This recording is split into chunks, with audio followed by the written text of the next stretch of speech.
Please stay tuned for important disclosure information at the conclusion of this episode. Hi, and welcome to The Long View. I'm Amy Arnott, Portfolio Strategist for Morningstar. And I'm Christine Benz, Director of Personal Finance and Retirement Planning for Morningstar. Our guest on the podcast today is Kerry Hannon. Kerry is a senior columnist and on-air expert for Yahoo Finance and writes about retirement, jobs, career transitions, entrepreneurship, leadership, and personal finance. She's written 14 books about retirement, careers, and personal finance, and is co-author of a new book, Retirement Bites, a Gen X Guide to Securing Your Financial Future. Kerry is a former columnist and contributor for the New York Times, MarketWatch, Forbes, PBS, and AARP. She graduated from Duke University. Kerry, welcome to The Long View. Oh, terrific to be here. Thanks for the invitation. Well, we're glad you could join us. You're a very prolific writer, and you've written 14 other books in addition to your regular job at Yahoo Finance. Why did you decide to write a book focusing on retirement issues for Gen X? And I guess we should specify at the beginning that that kind of spans the range of people born between 1965 and 1980. Yeah, so how the backstory of this is that I wrote a series of columns about Gen X being woefully behind in their retirement savings based on a variety of reports and surveys I had been eyeballing. And you just cannot imagine the response I got. We had millions of views on Yahoo Finance globally on this and thousands of comments. And I said to my editor, I said, guess what? We've got a book here. I said, there is. And so my agent, of course, was like, well, who else has written about Gen X and retirement? And when I did a search, absolutely nobody had written a book about Gen X and retirement. And so there was this opportunity to kind of explore what was going on with this specific generation of mostly Americans that I focused on, but individuals who kind of everyone thinks of them as the sandwich generation, kind of between the massive boomer generation and the millennials. And this is a crew that had certain economic headwinds. And so it was an opportunity to jump into this and really say, hey, guys, we got your back. So before we get into the substance of that, Kerry, we noticed that the book sprinkles in a lot of pop culture references that Gen Xers can relate to from the 1980s and 90s. In fact, the title, I think, relates to that movie Reality Bites, right? I remember the soundtrack with Lisa Loeb. I loved it. I had it on CD. Did you always envision that this book would have a humorous, kind of more accessible tone? Yes. And I think that's what this generation looks for, right? This is a generation that has just done it themselves. They're the kids that, their moms and dads are at work. They kind of made up their own way. And they always had an attitude of some sort. The buzzword was slackers, but I'm not saying slackers. It's just pretty independent thinkers. And we wanted to have some fun with it. There was a lot of great cultural references we could go to, from music to movies to books. And so, yeah, I think that's an opportunity because you both know that, sitting down and reading a book about personal finance and retirement is not really a go-to for most people. So let's try to make it a little fun. It's not paint by numbers, but we can make it kind of fun by just touching into how they can relate into why, they're at this juncture in their life and what they can do in sort of a proactive way.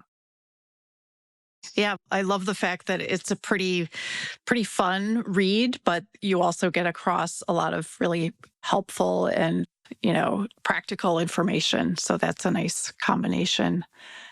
What makes retirement especially challenging for this generation, and why are people in Gen X so much less confident about their retirement prospects than other generations? Yeah, those are really great questions, and it takes some understanding about, for this group of individuals, when they entered the job market, 401ks were really just starting. It was very, very new. And now we know not everyone had traditional pensions in America, but it was sort of the stepping down of that opportunity for saving for retirement that maybe their previous generation or their parents had available to them, to really a do-it-yourself retirement operation, and nobody had the tools to figure out how to do that or even given much financial education about what they needed to do starting quite early to sock away money for that time way down the road that was called retirement. So as 401ks kind of inched onto the scene, we didn't understand what they were. There weren't a lot of investment options. And there wasn't a lot of money you could even put aside in them at that time. And so there was that issue, right? So for the first generation that truly has to own the 401k as their method of retirement savings, this has been pretty daunting. And if you didn't start in your 20s, the statistics show that Gen X started somewhere like in their early 30s to save for retirement, where we have millennials and Gen Z starting much, much earlier because of auto enrollment that a lot of employers now enable people to jump into retirement savings without having to actually make that conscious decision. They can opt out, of course. But so I think they had that happening. There were several economic shifts and jolts along the way. There was, the tech boom and bust. There was the recession. There was lots of times where any assets they did have invested really took a slam. And then there's a generation that is kind of caught between right now dealing with aging parents and kids. And so they're kind of torn by where their loyalties should be. Where should I be putting my money? And these are very hard decisions that you need to sit down and talk to your kids and talk to your parents about. But it's hard to have those kinds of discussions. And as a result, this generation tended and does today have very high credit card debt and high student loans. And these are issues that are pretty tough to tackle, and they need to pay attention to it. So when you're struggling with debt and not knowing should be paying down debt or saving for retirement, whoa, I mean, this can be quite hard for people to deal with. So there's a lot of issues along the way that makes people a little less confident. It's something that retirement just seems so far away. And now, with the first Gen X or the oldest Gen X, I should say, turning 60 in 2025, the time is here. The youngest is still in their 40s, and so there's plenty of time and runway ahead, but the pedal to the metal is here. Kerry, are there any areas where Gen X is actually doing all right? Because they have had a pretty good market environment, at least since the global financial crisis. Are there any metrics where Gen X is thriving? I mean, I do love that. And anytime we talk about retirement, you both know this, it's such an individual thing. It's hard to be, generally. So, when we look at Gen X, we often say, in general or on average or the median and all those things. So there are pockets of folks that, that really did get ahead of the game. They really have stayed invested in equities. They have ridden the growth in the market. They've been, stuck to their knitting as the market jumped around a bit. So some people really have had some success doing that, and that's really quite good. Oh, one other really positive thing, I should note, is home equity. The thing is, Gen X really has quite, as a generation, and when you look at it as a whole, have quite a bit of equity built up in their housing and in their homes. This is a really good thing, we hope, moving forward, because to have that ability to tap that asset, so whether they got it started a bit late with their retirement planning, whether they didn't quite always understand the importance of socking away, as much as they possibly could, taking advantage of the employer match and so forth, they were buying homes. And so this, I think, will serve many of them in good stead moving forward. Kerry, you mentioned auto enrollment as a benevolent force, especially for the younger age cohorts. When you think about Gen X, are there any regulatory changes you'd like to see related to 401k plans? For example, an increase in the contribution limit, any other sort of additions that you would like to see to how we deal with retirement plan contributions? Yeah, I do think, Christine, I think it would be amazing to be able, and Amy, to have a little more in terms of oomph of what we can contribute to these accounts. Yes, it is, if you're in an employer-provided plan, they can be fairly generous. But employer matches, depending on how the economy is going, of late, employers have been trimming back some of their matching contributions. And it would be nice to see a little bit more that people could set aside in these plans. And perhaps, and I don't know, this is a tricky one, make it a little bit harder for people to kind of use it as a piggy bank, because it has gotten pretty easy to take a loan from your 401k or to make a withdrawal for various hardships. And I do think that should be an avenue for people, but you don't want it so easy that it becomes just an emergency fund instead of what it's intended to be, which is a long-range investment. Right. With people changing jobs so frequently, and it seems like, as you look down the age bands, you see that more and more among younger savers. But as people change jobs more and more, it seems like there's more opportunity for that kind of leakage from the 401k plans. I think definitely as people move around, and even at this generation, we're going to see, with people attending, and we can get into this a little bit later, but stretching out their working years while they may step away from a primary employer where they built up a 401k, they may move elsewhere where they start another 401k or they roll this over into an individual retirement account. And one thing that I think people don't understand and need more education is, when you do roll over your 401k, when you change jobs or you step away from the workplace into an individual retirement account, you need to then make some investment decisions. It's not going to roll over in exactly those same investments that you had in your 401k.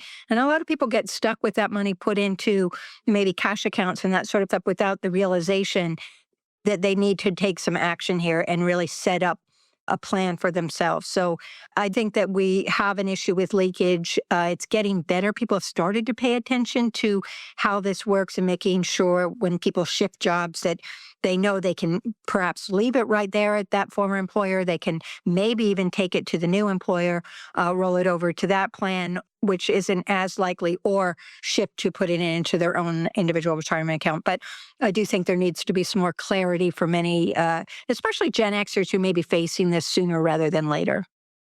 And it's usually kind of a multi-step process as far as I understand it. When you roll over, you have to kind of wait for the transfer of funds before you can make any allocations. And so then the money often lingers in cash.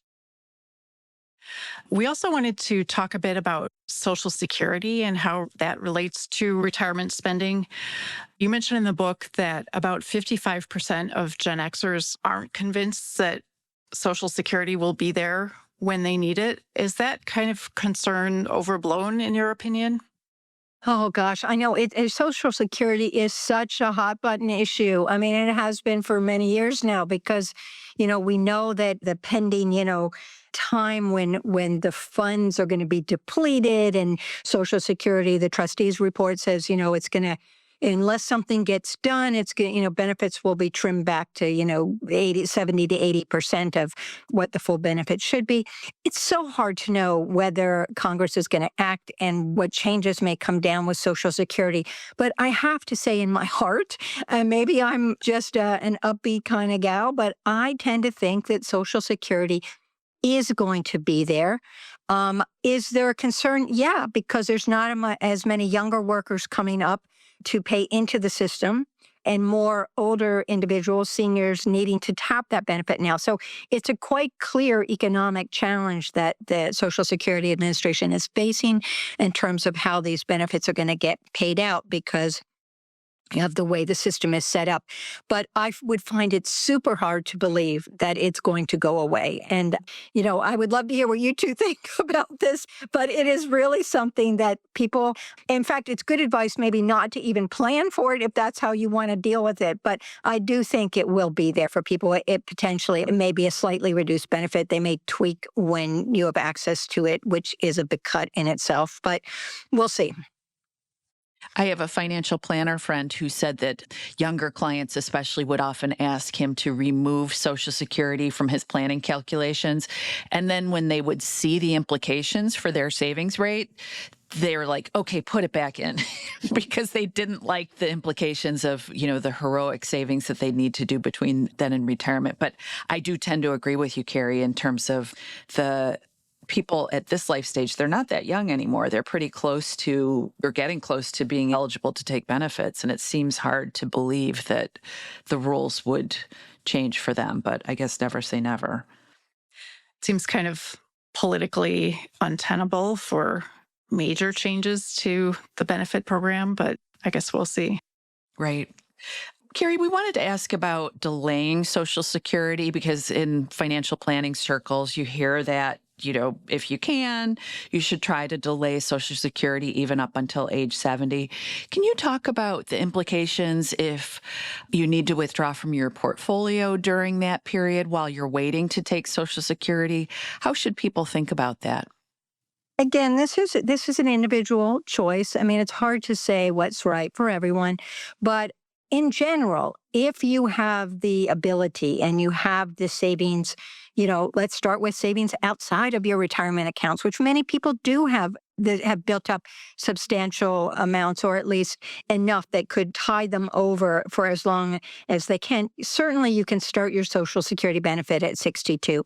But, the numbers just bear out. If you can wait till age 70, it's the biggest check you'll get for the rest of your life. And the fact is with longevity, and again, that is, not across the board, people living longer lives, but it is definitely a movement up that people, could have.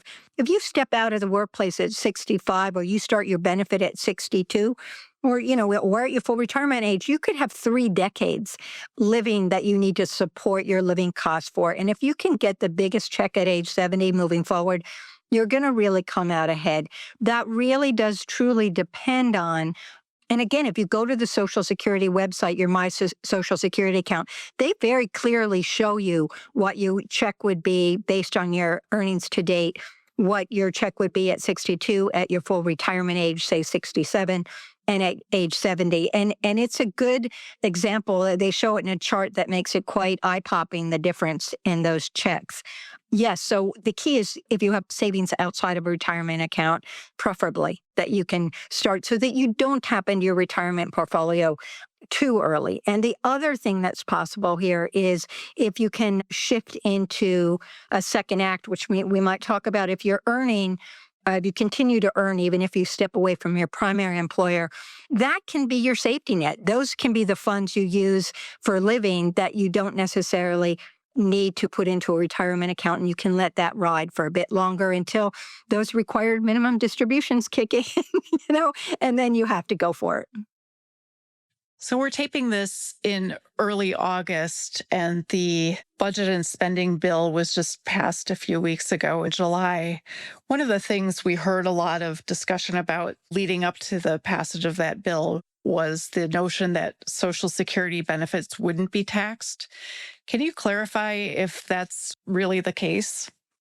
Well, yeah. So the Social Security Administration sent out, emails to everyone saying, promises made, promises kept, so Social Security, we've made this so that seniors aren't going to be taxed on their benefits. But the truth is that's not exactly what happened.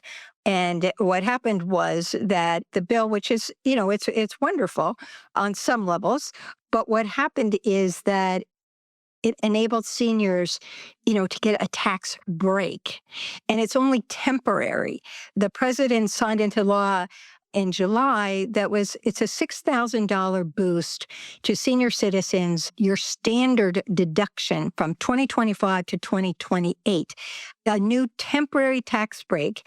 And it's for filers who are age 65 or older. And then it phases out for those who earn over $75,000, $150,000 for couples. So for a low-income senior, they're not going to benefit from that. It's sort of a benefit for upper middle-class seniors. Sure. I mean, that's lovely. It's a good thing if you qualify for that to have, but it is a temporary tax deduction. It is not a Social Security tax cut. So I think that's where the confusion came into being, and I think we need to be clear about that. We wanted to shift over to discuss portfolios and asset allocation.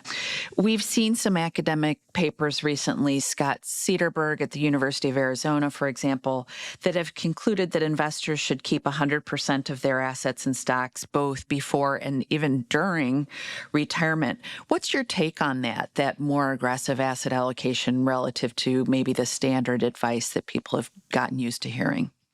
Well, I say, oh my gosh, I think that's a pretty heady thing to think about. I do believe that assets in stocks and equities before and after retirement, it needs to be a significant part of your portfolio. And it used to be people would think, as you shifted more toward your retirement years or into retirement, you really need to ratchet it down. Yes, you need to stay invested. There's no question you need equities are the ump. You're going to have some volatility, but over time, and as we talked about, you could have 3 decades to live in at retirement.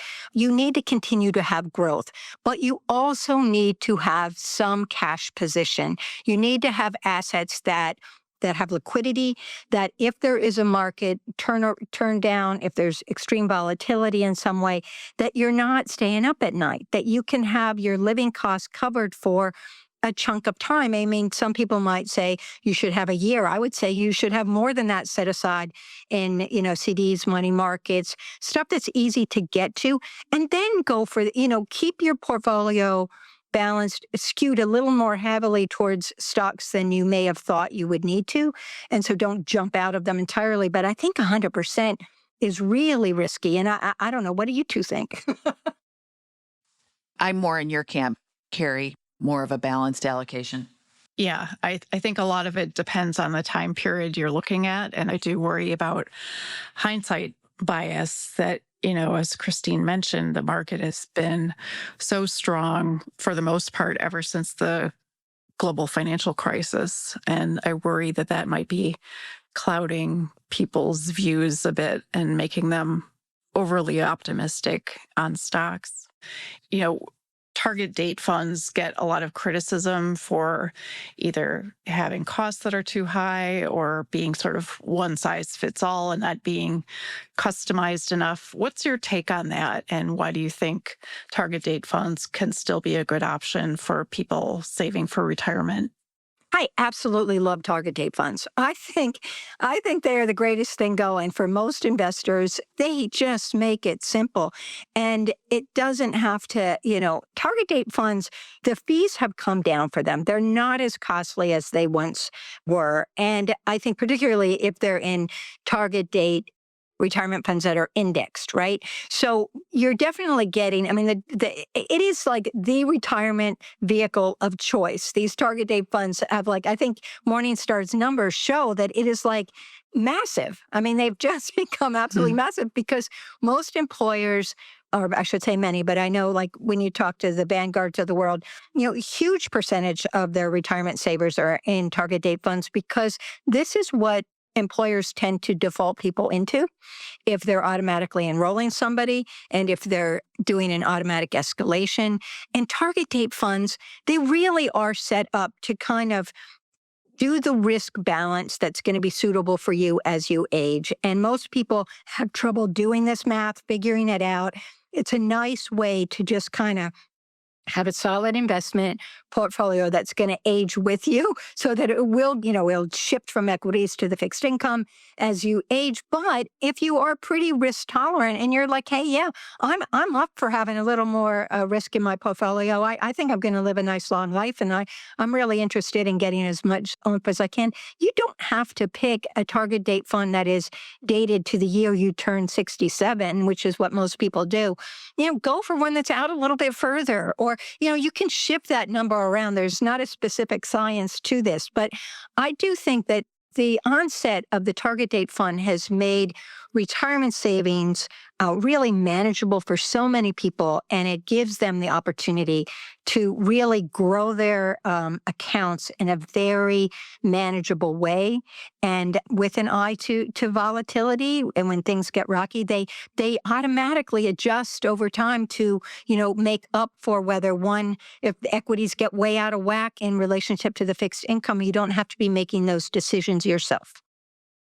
We're hearing a lot of buzz about adding private capital investment options to 401k plan investment menus. In fact, just today, I think President Trump is signing something that will enable providers to make greater use of crypto, private equity, and so forth. What's your take on that phenomenon? Yeah, so right on. The president is expected to sign that executive order today that's smoothing the way for 401k administrators to include private assets in their plan offerings. Now, these have been allowed in retirement plans before, I mean, currently, and also pension funds have done this for years. But the question is, and what the directive is telling specifically is instructing the Department of Labor and the Securities and Exchange Commission to draft guidance for these defined contribution plans or 401k plans to add these private market investments. So this could be venture capital, it could be hedge funds, it could be real estate, possibly gold and crypto. And they've been able to do it, but nobody's really wanted to do it because they don't understand exactly how to do it. And the big concern is the red flags, as you just mentioned, to retirement savers. It's a shift really and the idea is, oh, this is going to create diversification for people who, due to this longevity and so forth, that, to get you one extra oomph away from the plain vanilla stocks and bonds and really juice up your returns over time. Like they look at numbers like over a 30-year period. But they come in lots of different flavors with lots of different returns and risks. So an individual investor, if this is in your retirement account, they need to understand those differences. And it's pretty hard to do. I mean, I think we all recall the legendary Fidelity fund manager, Peter Lynch, who used to say, you need to own what you know. Well, I can guarantee you most people aren't going to own what they know if they have private assets in their accounts. And so it's pretty, unlike stocks and bonds, they're going to be less liquid. You can't easily sell those if you need cash over a shorter time horizon.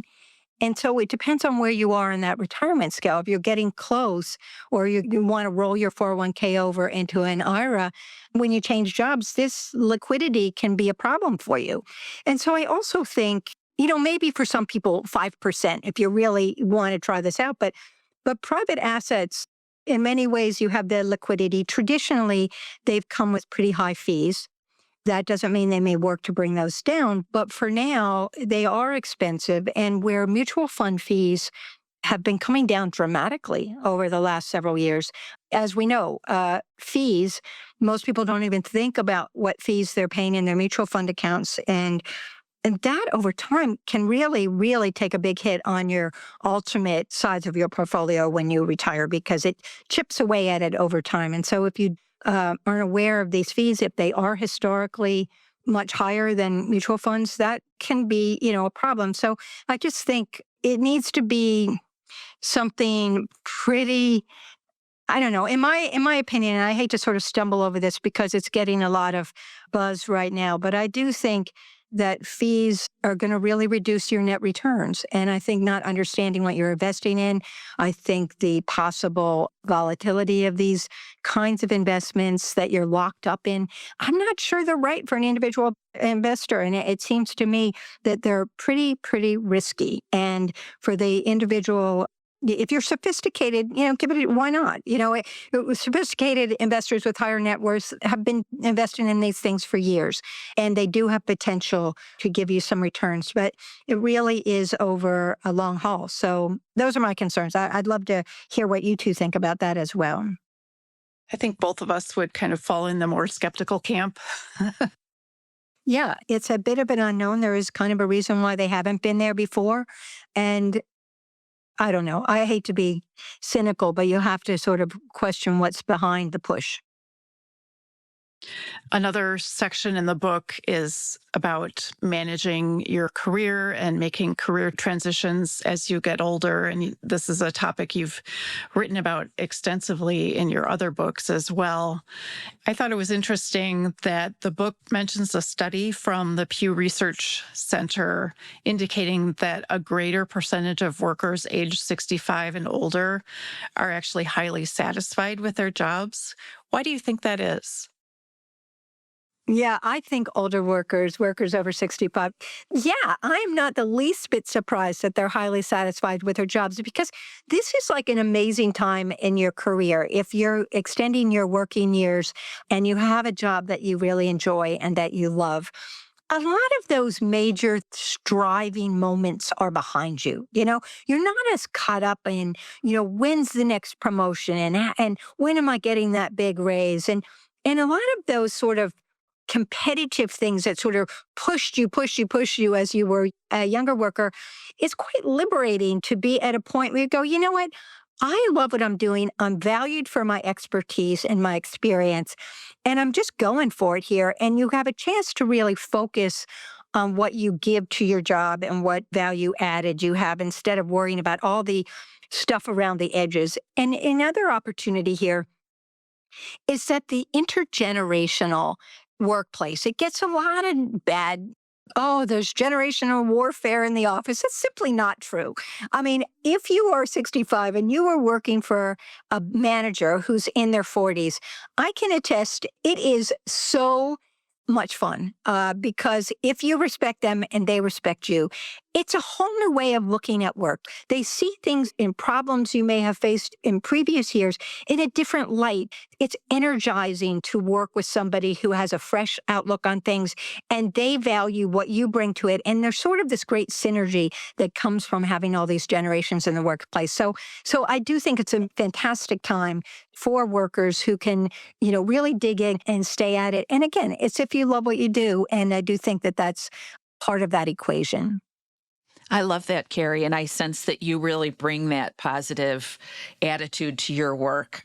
I wanted to ask about kind of the darker side of this, that people might have the best intentions about working longer. They might need to work longer for financial reasons, but when we look at the data, we do see that people tend to retire earlier than they expected, and that happens because of health issues, layoffs, any number of things. What steps can people take to continue working in jobs they like during their 60s or later? Yeah, this is a big topic as we see the sort of boomer generation and the younger boomers extending work lives. And I think the Gen Xers are going to be in the same category. Work is not going to be something that you just turn the key on. But in order to be able, and yes, health issues definitely get in the way of this big plan to keep working longer and layoffs as well. But I think if you start, the key is really to start thinking, 5 years before, would be considered a traditional retirement plan for you is what do you want to do next? What would you like to move forward to do? And not like, what are you moving away from? So this involves like continuing to stay relevant with your skills, staying up to date with your industry, raising your hand if you're in a work situation where you really love your employer and their mission, raise your hand for workplace training programs that often go to younger workers. Show that you're interested in trying new things and, maybe crossing into another department. Shake it up a little bit and look for ways that you can add value there. But the most important thing is keeping your skills up to date, not resting back on your laurels, seeking out to see. Now, companies aren't going to do this phased retirement stuff in general blanket across the board. It's too expensive for them to do that. But they do cherry pick people. So, look for, starting that conversation, within reason of how you might be able to sort of reduce your time in the office or what it might be. Also look for what opportunities to work remotely, because coming out of the pandemic, yes, everyone's saying come back to the office, but remote work, the genie's out of the bottle. This is a reality. Workers love remote working. Most of them do. And employers understand that it works. And so as you age, the ability to work remotely does a huge amount to addressing health issues that may have made it difficult for you to go into an office environment, the commute, and so forth, if the office isn't set up for any sort of ways to make your job more comfortable for you to do it. So I think you need to start thinking about what it is you might want to do, what skills you need to keep sharp, what's happening in your industry, and also really digging into how remote work can work for you with a variety of things and be accepting. Layoffs are tricky. It's really hard to still ageism to get back into the workplace after a certain age. But contract jobs are popular. So, if you can find a way to work on, it's always been true, but it's more so than ever now to segue into doing contract work, keep your resume alive, doing things like that. I wanted to follow up on the remote work issue. And, as you mentioned, remote work is incredibly popular with employees, but I think we have started to see the pendulum swing back in the other direction on the employer side. And, some big companies like Starbucks, JP Morgan, et cetera, have started pushing their people to come back into the office. And I'm curious to get your thoughts on how that could impact an older worker. Yeah, I think, hybrid is really the name of the game these days. Being in the office a bit, having some remote flexibility. The key to really loving your job is for almost anyone is having autonomy and feeling like you're in control of your time and when you work and where you work. So as employers have been asking workers, demanding workers get back into the office, that's understandable on one level, but we are still seeing quite a bit of pushback from workers saying, okay, we get that, but let's see, can we find a way to work around the edges? So I think we're going to see more of that. For an older worker, that's not such a bad thing. I mean, I do think FaceTime is good to a certain extent. It lets people know you're there and you're involved. But again, it often may come down to an individual working with your manager and making the case for why you are just as efficient and your performance is just, or if not better, working remotely. So again, it falls in your court to make that case to your employer, and that's just something that you'll need to pay attention to. We wanted to discuss people shifting into retirement. That's supposed to be a happy life stage, but people often do feel sad and depressed because they're giving up a key part of their identity. Maybe the term retirement too is flawed and that it means I'm going to step back. How can people work through that transition? And I guess a question is, do you have to let yourself kind of grieve the loss of identity before you can move forward? How would you think people should approach it? Yeah, I mean, you're so spot on there. It's so true. I mean, retirement it really is an outdated concept for many people. And heck yeah, you're going to grieve a little bit if you step away because that's your identity. I mean, you're relevant. And it happens, I dare say, still more for men than women. Your friendships are there. That's a lot of your network is at the office. And so it's really important to say, hey, recognize that there's a process of letting go, but there's also, if you have had the opportunity to kind of look forward to what it is that you're transitioning to and focus more on the two rather than the what you're transitioning from, as we sort of talked about a second ago. And I am a big fan of working with a coach of some kind, if you can, who can kind of see it from the balcony, really look at you and your lifestyle and help you think about how you might balance your life moving forward to add some of those things that you had to set aside while you were working full speed ahead. But also, you might want to find ways that you can volunteer or continue working for pay on a different wavelength, in a different way that really matters to you and allows you to give back, or whether it's traveling you want to do. But there's a whole variety of buckets as people look at their retirement years. And so it's making a plan. It's not like going in with your eyes closed. And there's so many ways that you can start, jotting down what are the things that you love to do? What would you like to do more of? It's a holistic way of looking at retirement. It's not just about money. I think work is part of a retirement plan. That's for me. I think having some way of earning money, if it's volunteer, that's great as well, because you're adding to who you are and you're feeling part of the world, and it builds your network again. It gives you, so much retirement. We hear a lot about loneliness. Getting involved, being engaged in the world is critical. So yes, you may grieve that change. We hate change in general, but if you look forward to what's next and maybe have someone to guide you to start focusing on, okay, where do I want to go? And particularly if you might shift to a second act of some kind, following a passion or a dream, you take a little time before you step away to moonlight or volunteer. See if that's something that's as dreamy as you think it might be. And and how much you might talk to a financial advisor about, are you in good shape? Are you lean and mean? Can you actually make a shift to do something where you might have to invest some of your own money in starting a small business if that's what turns you on? Or, what are some ways you need to move somewhere where the cost of living is less? There are little ways, but mostly paying down debt and getting a clean slate to start this next act with enthusiasm, I think is really important. But I do, and I know I'm babbling, a gap year is always good. If you can, take a gap year to kind of really suss out what it is you want to do. You don't have to know the minute you step away from work what it is you're going to do.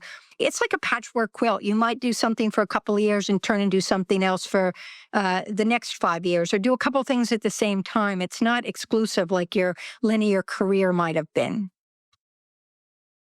I'm curious, is it common for retirees to have a certain vision about what they'd like to do in retirement, but maybe find out that things look different after they actually retire and start doing the thing that they thought they wanted to do?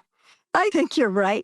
I think that people go, oh, I'm just going to love not having anything to do. Well, seriously, I don't think that works, especially if you're a high energy sort of individual who's been quite successful. But you might, get it out of your system, some of the traveling you'd wanted to do and, spending time with family. But you'll reach a point, I think, that you'll say, okay, so what really is meaningful? And I hear people say that all the time. Yeah, that first year, I just needed to decompress. I needed to, and there's no, everyone's path is going to be different, but I just needed to go out and not have to do that grind. But then they start thinking, okay, where can I give back? What is it that I can do that's going to add benefit to my life and hopefully to the world?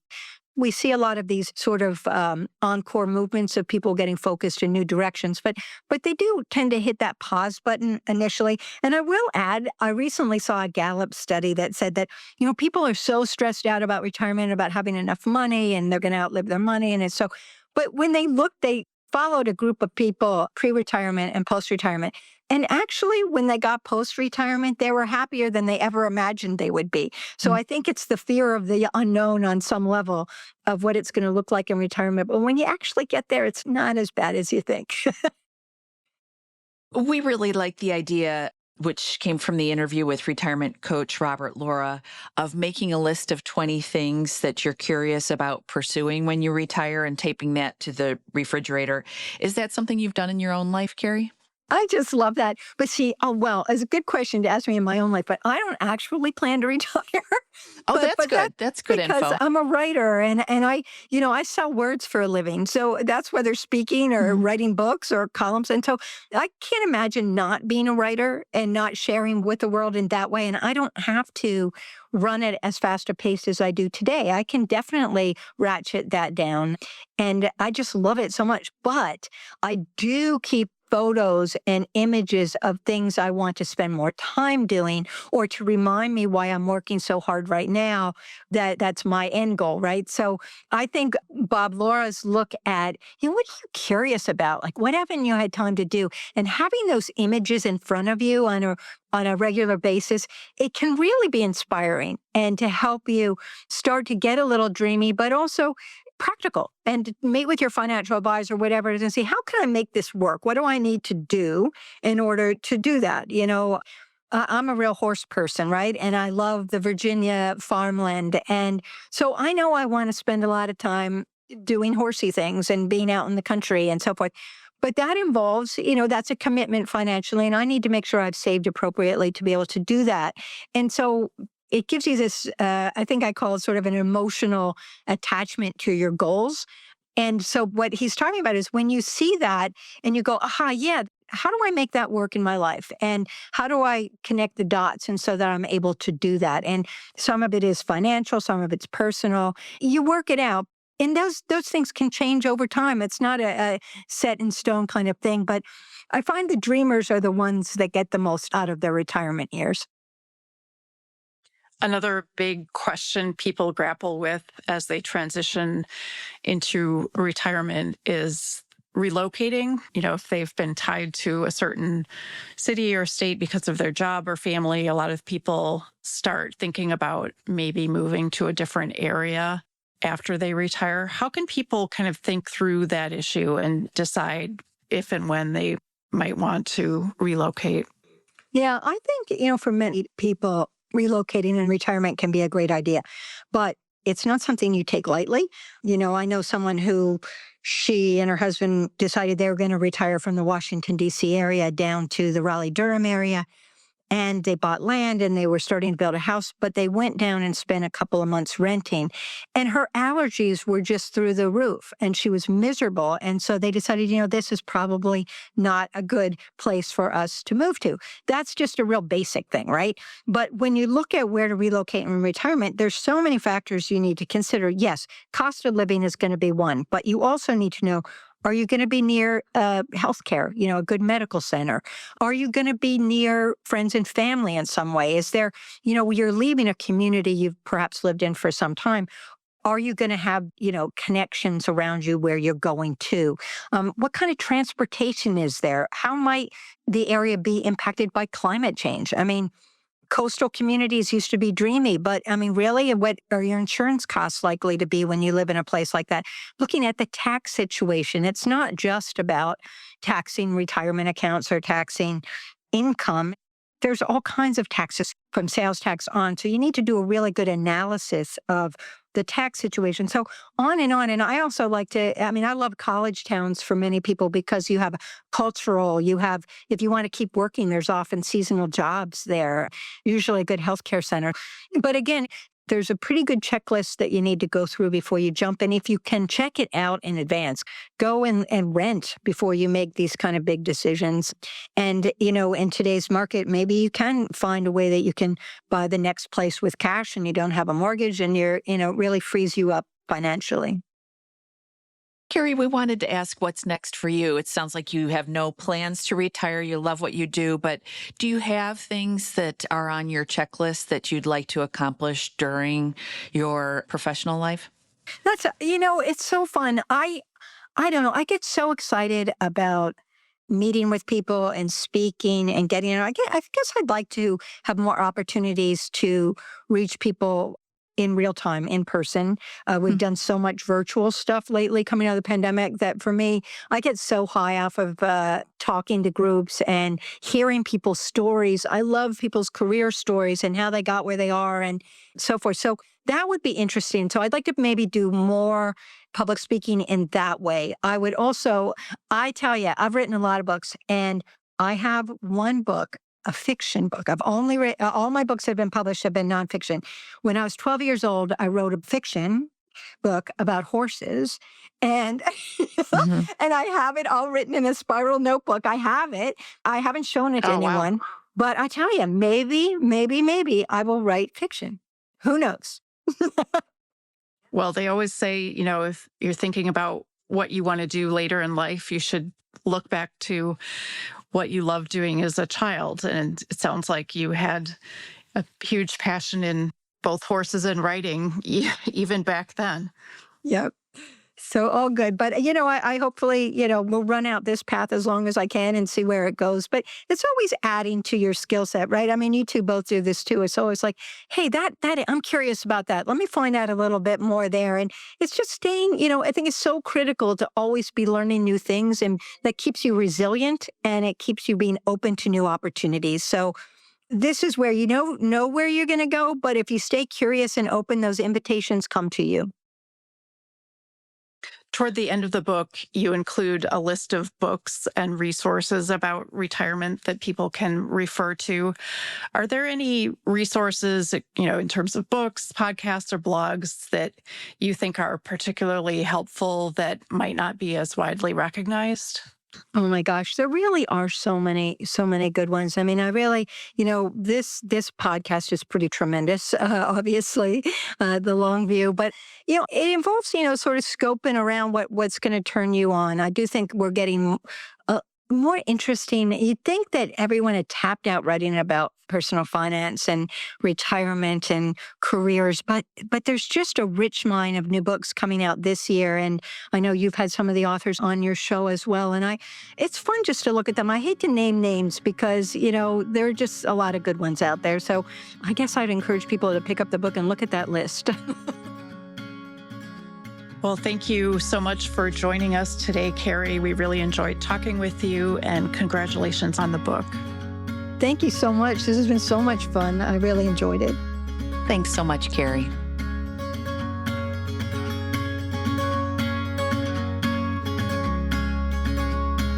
Thank you for joining us on The Long View. If you could, please take a moment to subscribe to and rate the podcast on Apple, Spotify, or wherever you get your podcasts. You could follow me on social media at Amy Arnott on LinkedIn. And at Christine_Benz on X or Christine Benz on LinkedIn. George Cassidy is our engineer for the podcast, and Carrie Gretschek produces the show notes each week. Finally, we'd love to get your feedback. If you have a comment or a guest idea, please email us at thelongview@morningstar.com. Until next time, thanks for joining us. This recording is for informational purposes only and should not be considered investment advice. Opinions expressed are as of the date of recording and are subject to change without notice. The views and opinions of guests on this program are not necessarily those of Morningstar, Inc. and its affiliates, which together we refer to as Morningstar. Morningstar is not affiliated with guests or their business affiliates unless otherwise stated. Morningstar does not guarantee the accuracy or the completeness of the data presented herein. This recording is for informational purposes only, and the information, data, analysis, or opinion it includes or their use should not be considered investment or tax advice, and therefore is not an offer to buy or sell a security. Morningstar shall not be responsible for any trading decisions, damages, or other losses resulting from or related to the information, data, analyses, or opinions or their use. Past performance is not a guarantee of future results. All investments are subject to investment risk, including possible loss of principal. Individuals should seriously consider if an investment is suitable for them by referencing their own financial position, investment objectives, and risk profile before making any investment decision. Please consult a tax and/or financial professional for advice specific to your individual circumstances.